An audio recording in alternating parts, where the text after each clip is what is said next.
Bienvenidos y gracias por escuchar Verdad en la Red. Hoy vamos a hablar de Juan Pablo II, puesto que su día está próximo en el calendario litúrgico moderno.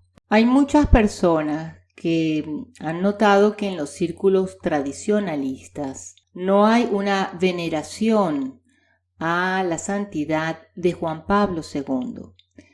Y aquí vamos a ver por qué es esto. A pesar de que el Papa Juan Pablo II defendió ciertas cuestiones de la fe, y valdría la pena preguntarse si realmente fue un buen Papa, si nos llevó por buen camino. Es uno de los pontificados más largos en la historia de la Iglesia, casi 27 años.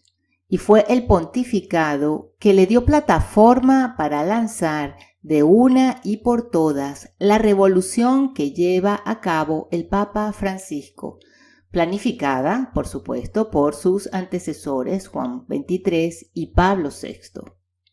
Si bien posee ciertos puntos positivos el pontificado de Juan Pablo II, como su oposición a relajar las exigencias del celibato de los sacerdotes, reafirmó la doctrina católica de que la mujer no puede ser ordenada sacerdote y también se opuso a dar la comunión a divorciados vueltos a casar, también hay que destacar lo siguiente. Entre los primeros episodios de su pontificado está la primera visita de un papa a una iglesia luterana en 1983. Visitó a una sinagoga en 1986. La Jornada Mundial de la Oración por la Paz, Asís, en 1986. Juan Pablo II le dio reconocimiento a teólogos en su día sancionados o cuestionados por sus posiciones aperturistas, modernistas, creándolos cardenales, como es el caso de Hans Urs von Balthasar, Henry Lubac, Yves Congar y Walter Kasper, entre otros, a quien puso este último al frente de la acción ecuménica de la Iglesia. Como dice el señor Miguel Ángel Llanes en uno de sus artículos de la página Adelante la Fe, y cito: si Juan XXIII fue el causante de la tormenta y Pablo VI el que la ejecutó, Juan Pablo II ha sido el Papa bajo cuyo mandato se ha implantado el Vaticano II y bajo cuyo pontificado las estadísticas de la Iglesia a todos los niveles, vocaciones y herejías han llegado a su máxima expresión de negatividad. Cierro cita. Para aquellos que no están ubicados en los sucesos o que son fan de Juan Pablo II, es bueno recordarles que en el pontificado de Juan Pablo II, los encuentros ecuménicos se destapan a todo dar. Modernistas, como todos los papas post-concilio Vaticano II, se saltan a la torera toda continuidad con sus predecesores, haciendo ver que se está formando una nueva mentalidad católica o más bien una nueva iglesia. Como dice el señor Miguel Ángel Llanes, antes citado, y cito de nuevo, Pío XI en su encíclica Mortalium Animus hablaba en referencia a este tipo de encuentros sin ambajes, de que no pueden de ninguna manera obtener la aprobación de los católicos, puesto están fundadas en la falsa opinión de los que piensan que todas las religiones son, con poca diferencia, buenas y laudables, pues aunque de distinto modo, todas nos demuestran y significan igualmente el ingenio y nativo sentimiento con que somos llevados hacia Dios y reconocemos obedientemente su imperio.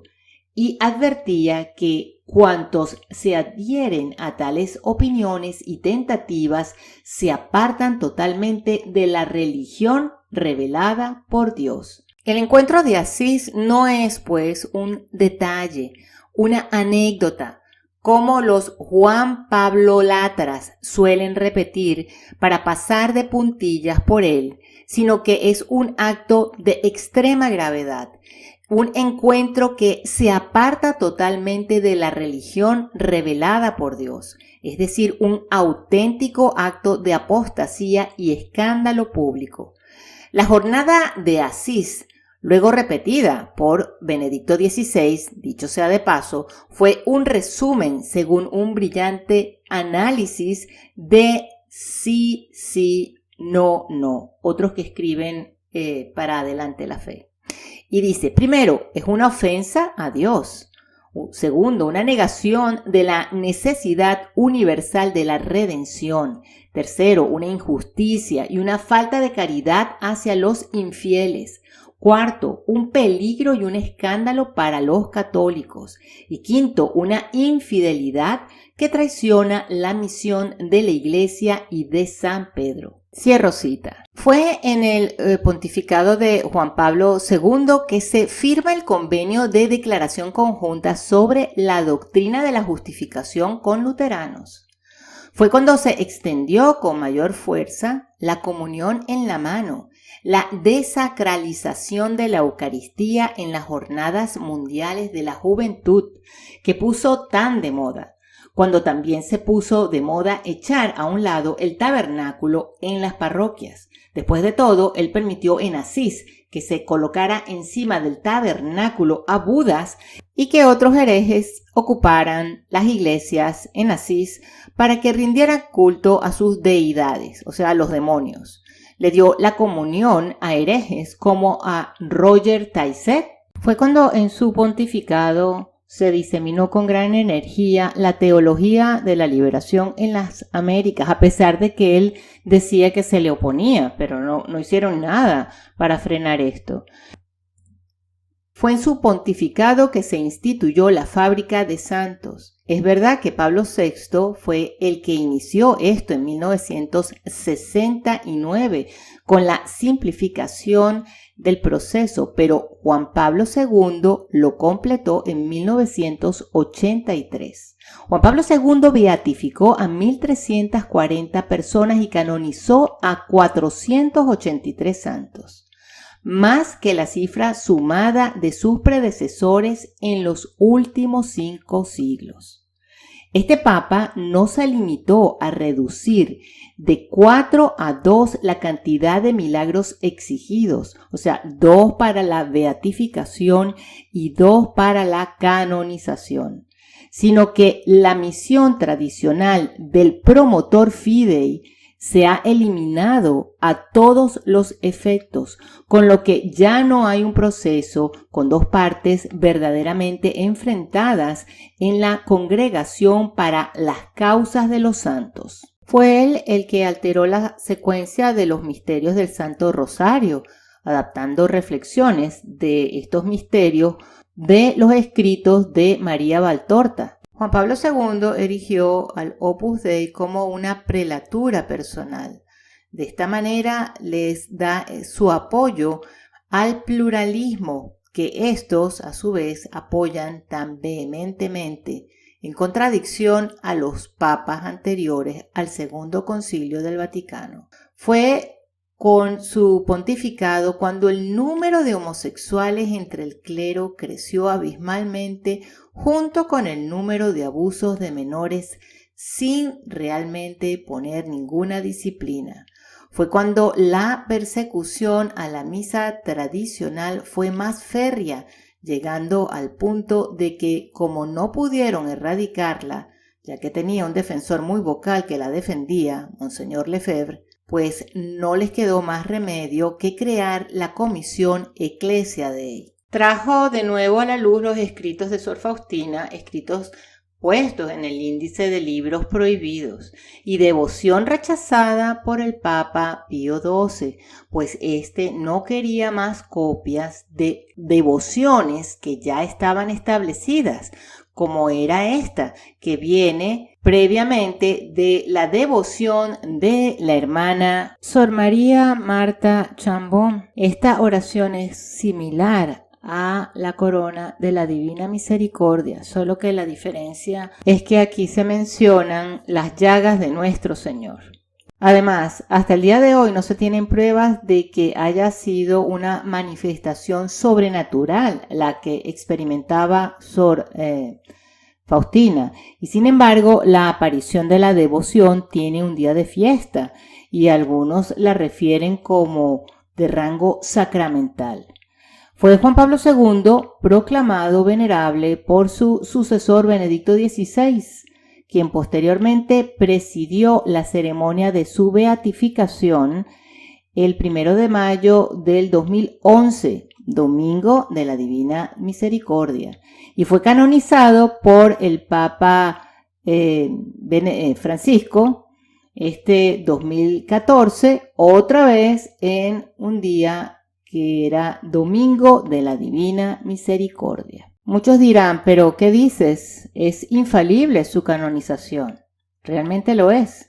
Vamos a ver qué nos dice este erudito, el profesor Roberto de Mattei. Y cito: para el papolador, el Papa no es el vicario de Cristo en la tierra, que tiene el deber de transmitir la doctrina que ha recibido, sino un sucesor de Cristo que perfecciona la doctrina de sus predecesores, adaptándola al cambio de los tiempos.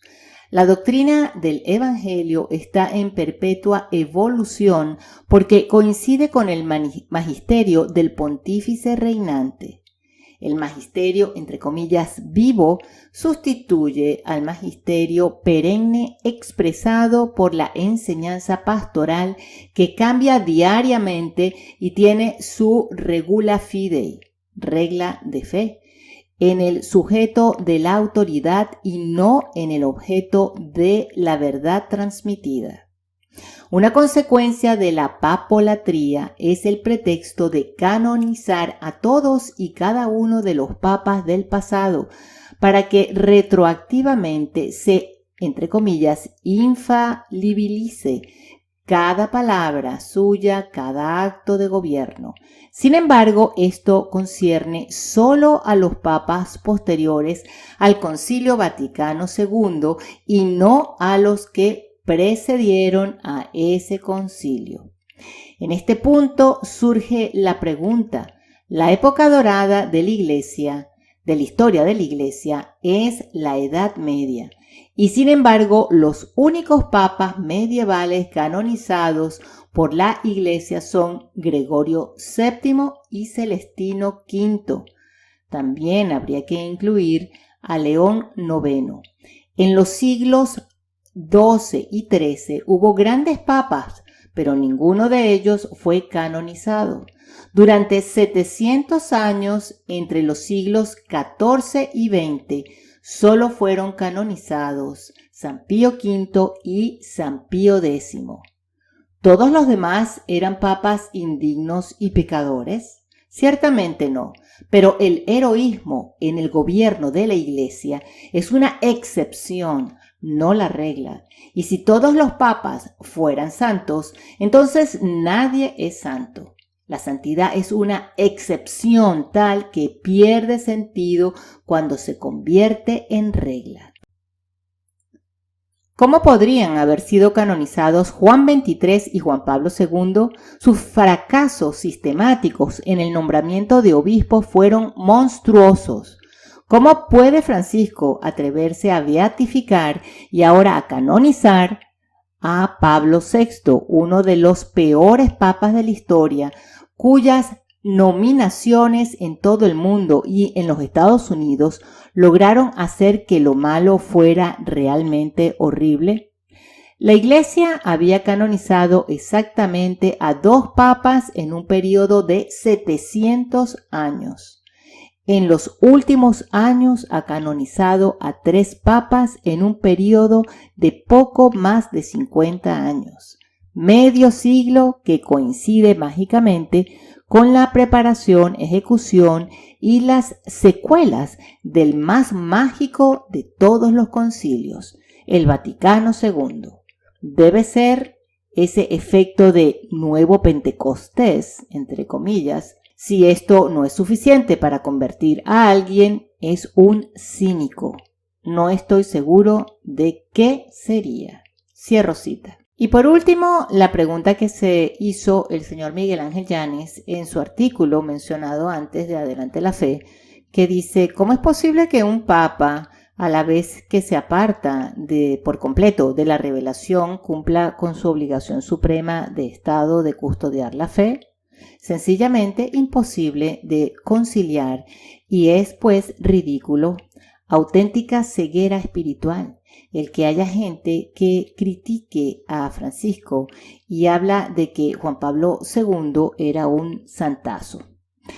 Ignoro si estos papas estarán en el cielo o no, pero de lo que sí estoy seguro es que no han sido ningún modelo en el cumplimiento de sus obligaciones de Estado, sino muy al contrario, han sido los máximos responsables de la hecatombe que vivimos desde hace 50 años por acción, omisión, complicidad y o negligencia en el ejercicio de su cargo. Y al que a eso lo quieran llamar santidad, ya es en sí mismo otro elemento de crisis de la Iglesia, proponer modelos que no lo son. Cierro cita. Bueno, en este artículo, como se habrán dado cuenta, él se refería a todos los papas, pero yo agarré este pedacito para aplicarlo específicamente a Juan Pablo II. Con todo lo dicho anteriormente, no queremos decir que el Papa no pueda haber llegado al cielo, como dice él. Solo Dios sabe, pero sí podemos decir por las acciones que no es ejemplo de santidad, pues la santidad de alguien tiene que servirnos de ejemplo para saber defender y vivir virtuosamente, heroicamente la fe sin compromisos. Muchos dirán, pero ¿no ven cómo sufrió este hombre hasta el final? Él no renunció. Bueno, muy bien, pero puede ser que ese sufrimiento fue parte del pago por sus faltas y Dios en su infinito amor se lo otorgó. Lo que se pretende hacer con este video es que la gente reaccione, que despierten a aquellos que están dormidos, que piensan que todo va bien en la iglesia y que lo que diga el Papa y se invente está bien, porque es lo que él dice y que no va a traer consecuencias para las almas, porque es lo que dice el Papa. Si no hay un reconocimiento de la verdad, de los errores, de lo que nos llevaron a esos errores, nunca se podrán dar los pasos pertinentes para la restauración de la fe. Dicen algunos que el padre Pío le vaticinó a Juan Pablo II que sería papa. Sí, puede ser, pero no le dijo qué clase de papa. And today, as a pilgrim of peace, I have come here to pay homage to Mahatma Gandhi, hero of humanity. Mahatma Gandhi taught that if all men and women, whatever the differences between them, cling to the truth with respect for the unique dignity of every human being, a new world order, a civilization of love can be achieved. By the end of this decade, we will live under the first one-world government that has ever existed in the Society of Nations, a government with absolute authority to decide the basic issues of survival. One world government is inevitable. That's from Pope John Paul II. The idea of cooperation of religions has been wholly implanted.